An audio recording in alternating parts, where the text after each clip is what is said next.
안녕하십니까. 경제와 이슈 유효상입니다. 생성형 AI 등장 이후 반도체 업계에 엔비디아라는 최고의 슈퍼스타가 탄생했는데요.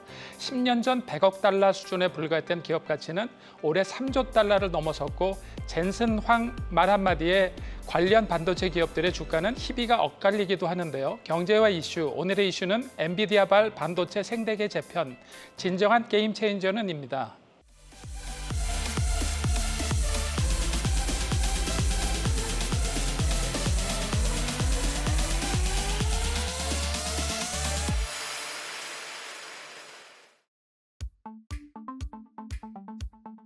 (2024년 6월) 엔비디아 시가총액 3조 달러 돌파.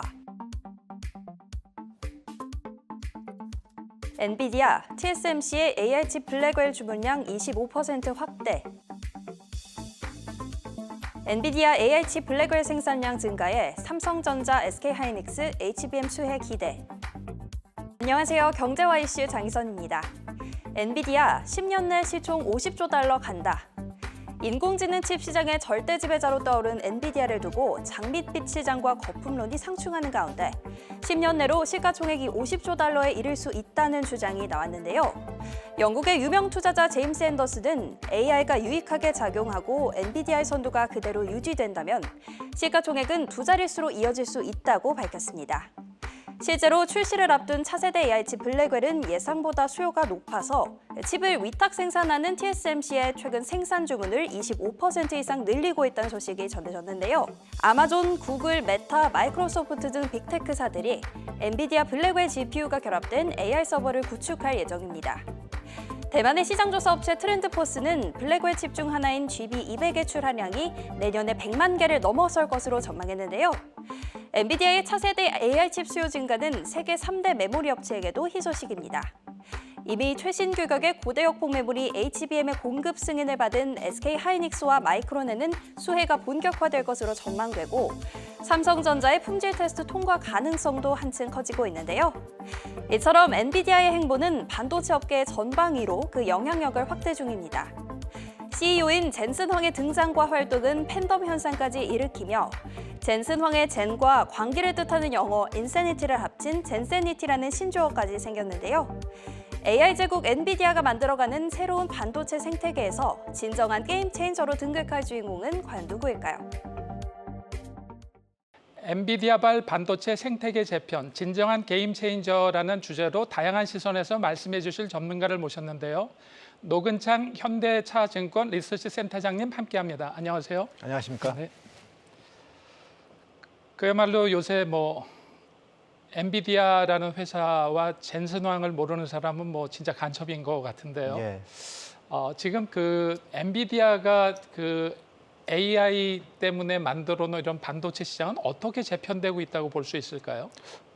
가장 큰 게 지금 수요 자체가 AI 서버 말고는 현재는 전자제품 수요가 거의 미미한 상황이고요. 그래서 AI 데이터 센터를 지으려는 수없이 많은 클라우드 사업자, 그리고 통신사, 그리고 일반 기업들까지 서둘러서 AI 데이터 센터 투자를 하고 있고요. 그래서 그 관련된 기업 위주로 이제 시장에 관심이 많이 높아지고 있습니다. 참고로 엔비디아 같은 경우에는 작년에 데이터 센터 GPU 매출액이 471억 불이었습니다.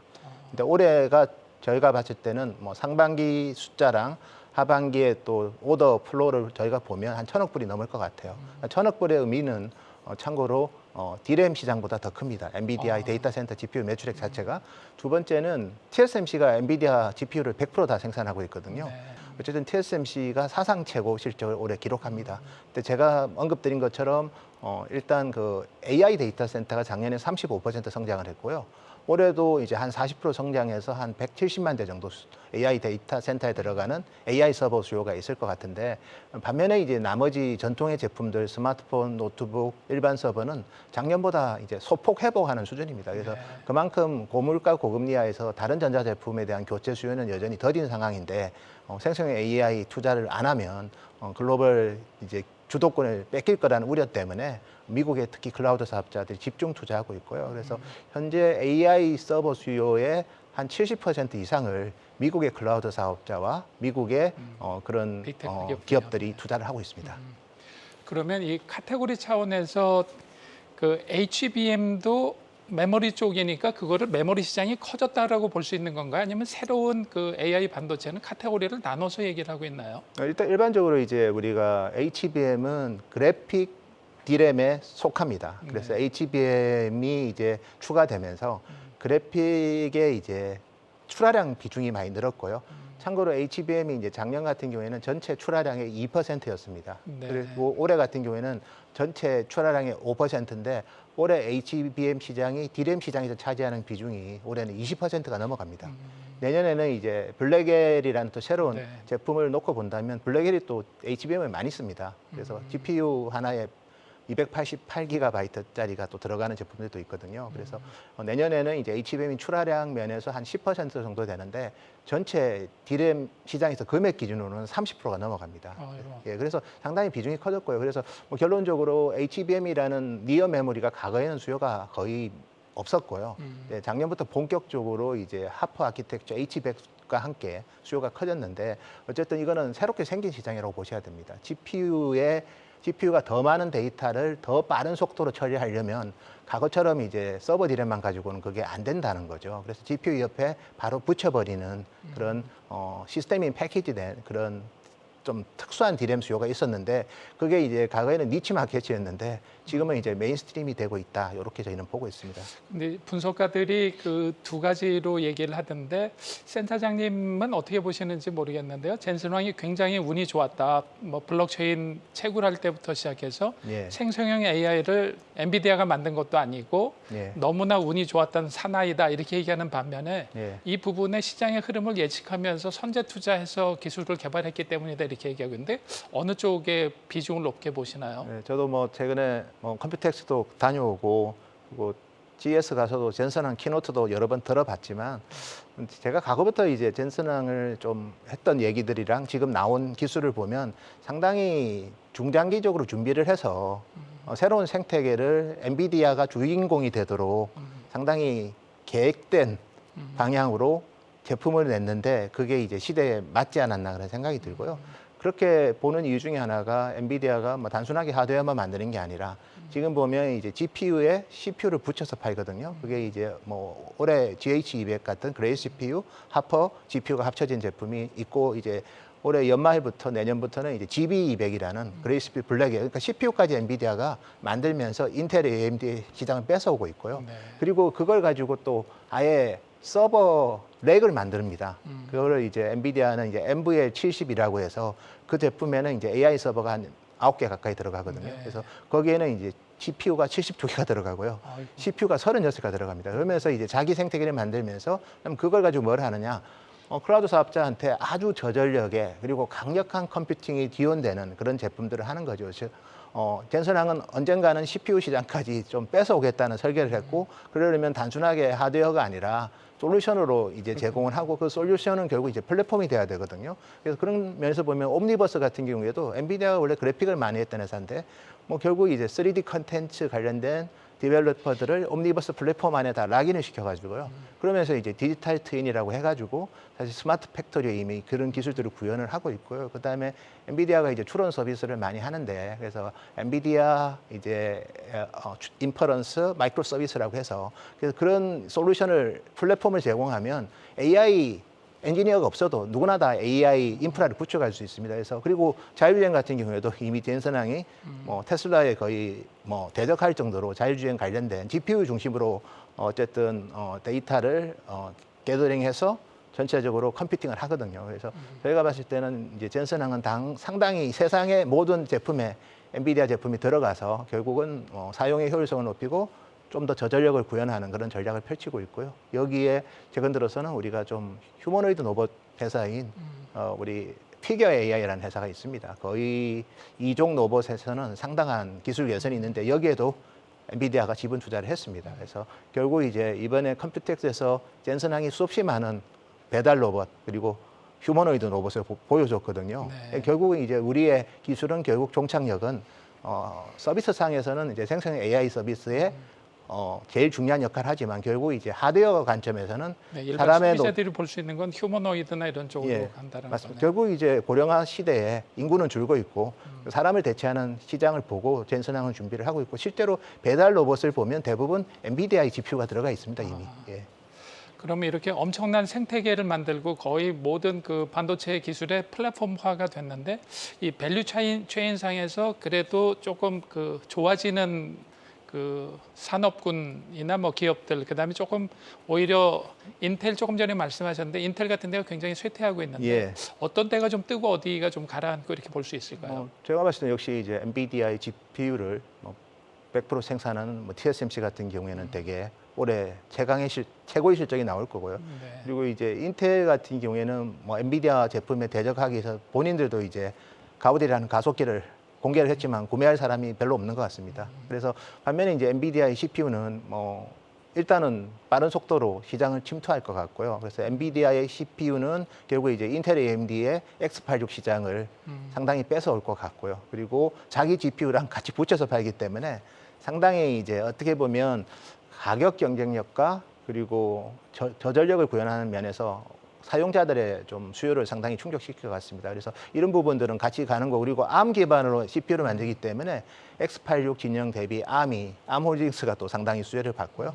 그리고 HBM 같은 경우에 또 어쨌든 GPU에 붙여 있어야지 GPU의 성능이 배가가 되기 때문에 그 관련된 우리 디램 회사들 그리고 그 제품을 2.5D 방식으로 패키징을 해야 되거든요. 그래서 TSMC를 필두로 한 글로벌 패키징 회사들도 상당히 이제 이 수혜의 중심이 될 것 같습니다. 그래서 결론적으로는 엔비디아, TSMC, ARM 그리고 HBM 회사, 패키징 회사는 상당히 이제 실적이 좋아질 거고 제가 언급드린 것처럼 GPU 매출액만 1,000억 불이 넘어가고 그리고 TSMC도 이제 850억 불 정도 매출을 일으키면서 사상 최고 실적을 낼 건데 반면에 인텔 AMD는 실적이 되게 줄어들고 있거든요. 그래서 확실하게 이제 CPU 컴퓨팅에서 GPU 컴퓨팅으로 세상이 변하고 있다. 이렇게 말씀드릴 수 있을 것 같습니다. 근데 이제 매그니피센트 7은 M7은 굉장히 얘기를 많이 하고 있고 또 한동안 그 AI5에서 지금 말씀해 주신 거에다가 AMD나 마이크로소프트까지 해서 예.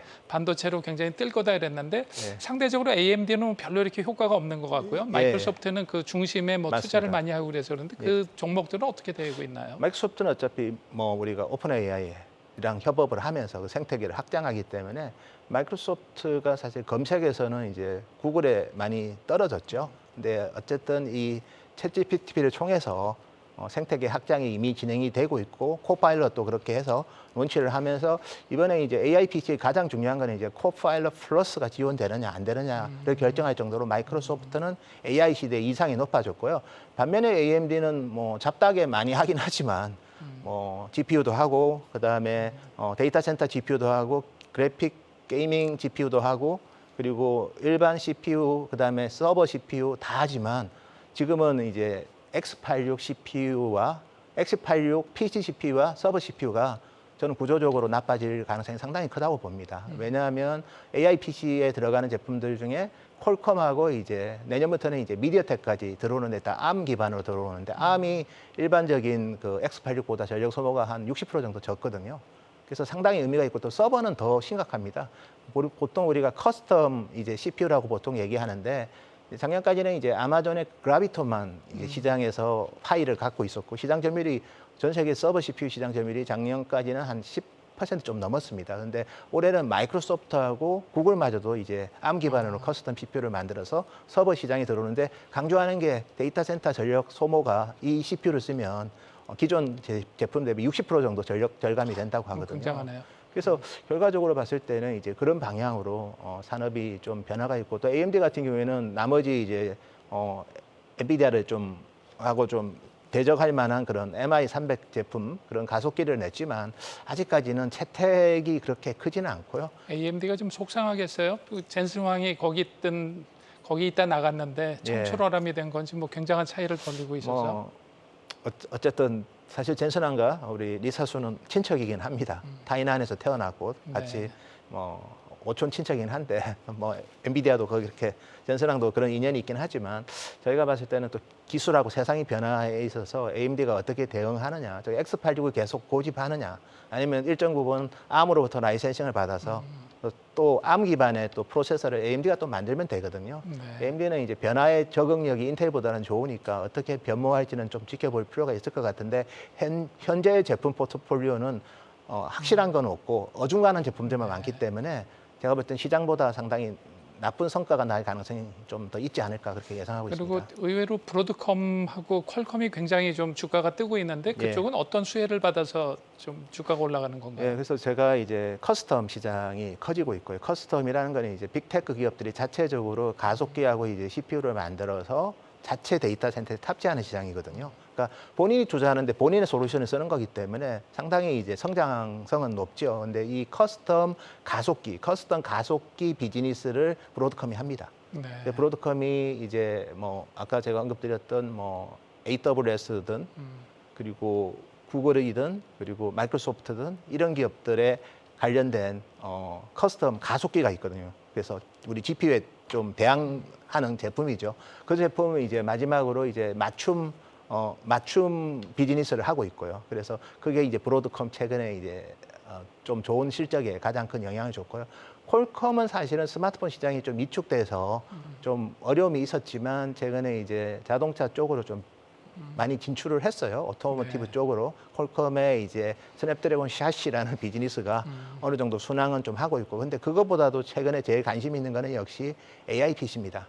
그래서 스냅드래곤 X 시리즈라고 해서 스냅드래곤 X 엘리트, 그다음에 스냅드래곤 X 플러스라는 제품이 전 세계 PC 회사들이 다 탑재를 하려고 합니다. 그럼 퀄컴은 없던 시장이 생긴 거죠. PC 쪽은 인텔 AMD가 독식했는데 이제는 퀄컴도 이제 상당한 파일을 가져갈 것 같습니다. 그래서 그러면 지금 말씀 주신 대로 빅테크 기업들이 커스터마이즈 시켜가지고 자기네 독자 칩을 만들고 그런다 그러면은 엔비디아도 타격을 받는 건가요? 아니면은 그거랑 다른 시장이 되는 건가요? 일단 엔비디아의 시장 점유율은 좀 줄어들겠죠. 그렇지만 왜 빅테크들이 자체 솔루션을 쓰느냐를 보면 결국 엔비디아의 이제 GPU는 GPU는 메인 비즈니스는 그거로 하고요. 근데 맞춤 비즈니스는 자기 솔루션을 쓰는 게 전력 소모도 적고 그다음에 그 영역 많은 컴퓨팅 속도가 더 빨라지거든요. 그러니까 브로드한 그 메인 AI 서버에 관련된 거는 다 엔비디아 걸 쓰고 예. 일부 스페셜한 이런 것들만 예. 자기네들이 한다는 예, 거죠. 그래서 지금은 같이 성장하는 국면인데 또 향후에는 또 일정 부분 자기께 너무 또 자기 제품이 상당히 성능이랑 뭐 전력 사용 효율성이 제고가 되면 일정 부분 좀 지나서는 이제 좀 엔비디아한테 부정적인 영향을 줄 수는 있겠죠. 지금은 그렇지만 같이 성장하는 국면이고, 그리고 이 커스텀 가속기랑 커스텀 CPU는 100%다 TSMC가 생산하거든요. 네. 그래서 결국은 뭐 AI 반도체, 즉 데이터 센터에 들어간 AI 반도체는 TSMC가 거의 99% 독점하고 있는 상황이다. 이렇게 말씀드릴 수 있을 것 지금 같습니다. 투자가 되는 금액도 천문학적인데 이게 뭐 무한대로 계속 투자할 수는 없을 것 같고 예. 어느 정도 지나면은 좀 포화 상태가 될 예. 가능성도 있다 이렇게 얘기하는데 그 시점을 어느 정도까지 보시나요? 저도 뭐 어느 시점에 캐즘이 온다고 봅니다. 캐즘이 이제 어느 시점에 올 건데 다만 뭐 아주 뭐 급격한 캐즘은 아닐 것 같아요. 그리고 지금은 이제 챗GPT 중심으로만 투자가 일어났다면 LLM이 이제 제일 대표적인 게 이제 챗GPT니까. 근데 오픈 AI 중심으로 마이크로소프트가 주로 주도를 했다면 이제는 이제 빅테크들이 자체 LLM을 공개를 많이 하고 있죠. 대표적으로 구글의 제미나이 같은 경우. 그리고 AWS도 이름은 바뀔 수는 있지만 올림푸스라는 자체 LLM을 하고 있고요. 그리고 메타도 이제 자체 라지 랭귀지 모델을 합니다. 그래서 물론 이제 기존 데이터 센터에 자기 LLM을 올릴 수도 있지만 보통 이제 상징적인 측면에서 또 신규로 이럴 때 AI 데이터 센터를 좀 지을 수도 있거든요. 그래서 이런 부분들이 좀 많이 갖춰지는 시점까지는 저희는 투자는 있을 것 같고요. 그리고 지금은 AI 데이터 센터를 짓고 싶어도 발전소가 없어서 못 짓고 있거든요. 네. 그래서 결국 이제 발전소 투자랑 이런 게 이제 맞물리는 시점이 이제 어느 정도 발전소가 신규로 공급되는 시점이 2026년 정도 됩니다. 네. 그럼 그때는 이제 미뤘던 투자까지 그때 많이 한다면 26년, 27년 정도가 아마 AI 데이터 센터는 피크이지 않을까. 그다음부터 투자는 완만하게 할 것 같습니다. 네. 정말 비즈니스 모델이 좀 의미있게 선순환이 되면 투자를 할 거고 그렇지 않으면 속도 조절을 하겠죠. 그래서 저는 뭐 개인적인 예측이긴 하지만 26년에서 27년 사이가 이제 AI 데이터 센터 열풍은 일단 피크를 칠 것 같아요. 서비스 관점에서. 네. 다만 이제 하드웨어 관점에서 휴머노이드가 이제 우리 집으로 들어오고 그리고 자율주행차가 막 돌아다니는 시점에는 아마 더 투자를 해야 되는데 그 시점을 지금 예측하는 건 좀 어려울 것 같습니다. 그러면 국내로 들어와서 뭐 관심은 아무래도 뭐 삼성전자와 SK 하이닉스의 어떤 예. 동반 상승이냐, 어떤 지금 구도는 지금 정확하게 어떻게 돼 있는 상황인가요? 그래서 지금은 이제 어쨌든 TSMC가 작년까지는 그 HBM하고 GPU를 이제 패키징을 했습니다. 그래서 GPU는 TSMC가 만들고 HBM 하이닉스한테 받아서 패키징을 또 TSMC가 했거든요. 그래서 그 구도에서는 삼성이 HBM을 공급하는 데는 좀 더 한계가 있었던 것 같고요. 네. 네, 올해부터는 이제 예주 캐파들이 많이 생겼습니다. 패키징도 엠코에서도 하고 그다음에 ASE도 하고 삼성전자도 자체 패키징 캐파를 구축을 했고 그래서 작년보다는 병목 현상이 해소되면서 삼성전자도 또 HBM의 일부 발열 이슈도 많이 좀 해소를 했기 때문에 아마 하반기부터는 이제 삼성전자도 아마 엔비디아에 저희는 납품을 승인받을 엔비디아 입장에서도 SK에서 단독으로 받는 것보다는 그래도 리스크를 해지하려면은 맞습니다. 삼성하고 같이 가는 게 좋을 것 같은데요. 예, 그래서 마이크론도 뭐 당연히 이제 그 승인을 받아서 이제 공급을 하는데 마이크론이랑 삼성이랑 패키징 공법이 똑같은 공법이거든요. 네. 그래서 삼성을 이제 굳이 마다할 이유는 없는 것 같고 저는 상당히 이제 많이 진척이 돼서 올 하반기에 납품 승인을 받고 연말부터는 뭐 12단도 아마 승인을 받을 가능성이 있을 것 같아요. 지금 8단 승인 중인데 12단까지 승인 받고 그다음에 넥스트는 이제 HBM4거든요. 그때부터는 이제 하이브리드 본딩 공법도 일부 적용을 할 겁니다. 16단에. 그래서 삼성이라는 파트너를 엔비디아도 배제하기는 힘들다는 거죠. 왜냐하면 수요가 갑자기 더 좋을 수도 있거든요. 네. 그러면 이제 하이닉스가 아무리 HBM 만들고 싶어도 D램 캐파가 한정이 돼 있습니다. 그러면 그거에 대해서 해소할 수 있는 회사는 삼성밖에 없기 때문에 저희는 또 많은 또 시행착오를 삼성도 겪었고 조직 개편도 좀 있었고 그래서 저희는 이제 아마 연내에 저는 납품 승인을 받을 것 같습니다. 그리고 지금은 그렇게 되면 근데 국가 차원에서 보면 예, SK가 단독으로 가던 거를 삼성하고 이렇게 파일을 나눠 먹는 그림이 아닌가. 국가 차원에서는 도움이 안 될 것 같은데 그 부분 어떻게 그 생각하세요? 부분을 제가 좀 설명드리면 GPU 성능이 올라가는 속도는 보통 제품이 나올 때마다 한 60% 성능 개선이 되는데요. HBM 제품은 단독으로 이렇게 봤을 때는 한 20%밖에 성능 개선이 안 됩니다. 그러면 그 60% 올라간 GPU 성능에 맞추려면 HBM을 더 달아야 됩니다. 네. 그러니까 지금 작년 같은 경우에 지금 메인스트림인 하프 아키텍처에는 HBM이 80GB가 달려 있거든요. 근데 이제 루빈 울트라라고 해서 우리 젠슨항이 이번에 공개한 제품의 2027년 버전 제품은 768기가를 달아야 됩니다. 9배가 는다는 거죠. 그래서 9배 느는 거는 사실은 결국 SK 시장이 혼자 더 커지. 하기는 쉽지 않겠네요. 둘이 같이 붙어서. 그래서 시장이 커지는 국면이고 물론 이제 단독으로 했을 때는 가격을 더 비싸게 부를 수 있는데 이제 삼성이 들어오면 이제 가격은 올라가더라도 올라가는 폭은 좀 떨어질 수는 있겠죠. 그렇지만 지금은 같이 파이가 커지는 국면이다. 이렇게. 그리고 아까 말씀해주신 대로 그 미국의 마이크론 테크놀로지도 나름대로 미국 정부의 후원도 없고 뭐 이렇게 해서 좀 유리한 입장이다 이렇게 얘기를 하고 있으면서 주가도 굉장히 많이 올랐는데요. 그들하고의 이 삼각관계에서는 지금 어떤 균형인가요? 그래서 우리가 마이크론을 자세히 보면 D램 생산이 67%를 대만에서 합니다. 마이크론이 대만 기업을 인수해가지고 D램 비즈니스를 강화한 거거든요. 그래서 TSMC 공장 근처에 있고요. 그래서 실질적으로 협업은 많이 하고 있습니다. 그게 아마 양산 승인에 조금은 플러스 요인은 좀 일부 있었을 것 같고 그다음에 마이크론은 그렇지만 HBM 매출은 지난 분기에 1억 불밖에 없습니다. 전체 D램 매출이 2%고요. 하이닉스 같은 경우는 이제 20% 중반 정도 됩니다.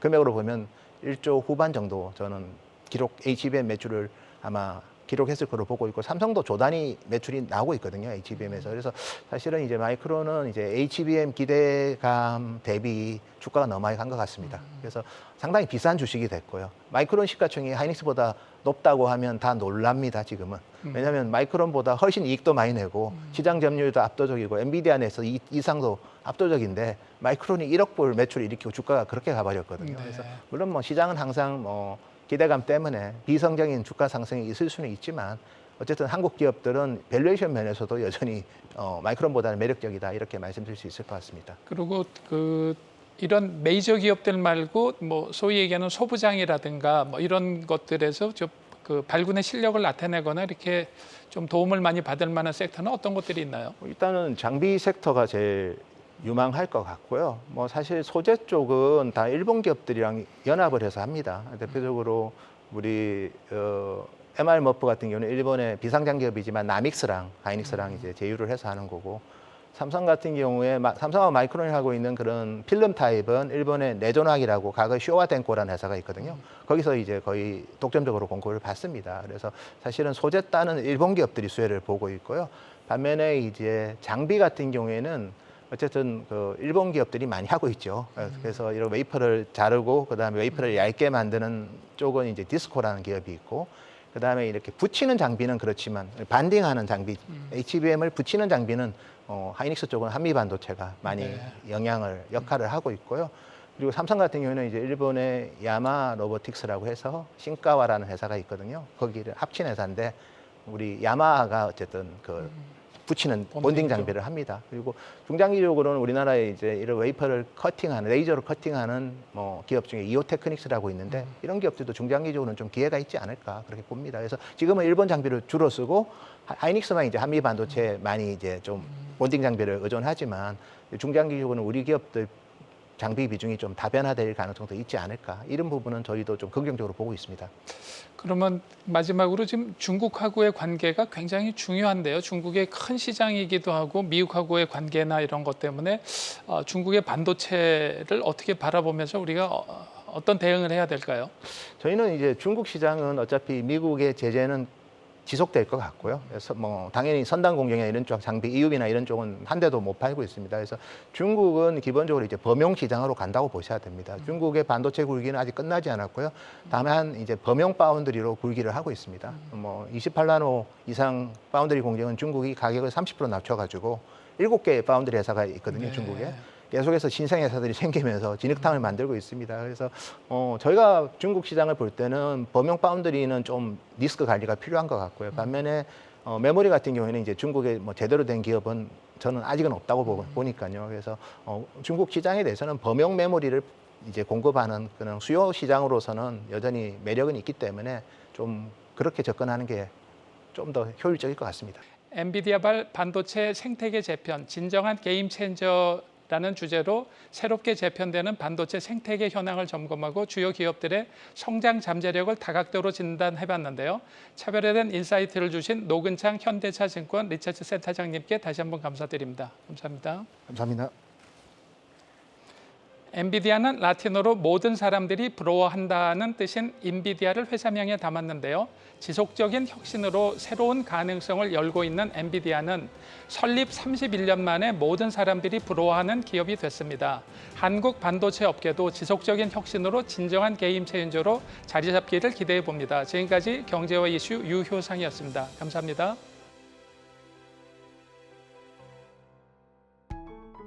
계속해서 다양한 경제 이슈를 알고 싶다면 구독과 좋아요, 알림 설정 부탁드립니다. AI 캐스터 권미정이었습니다.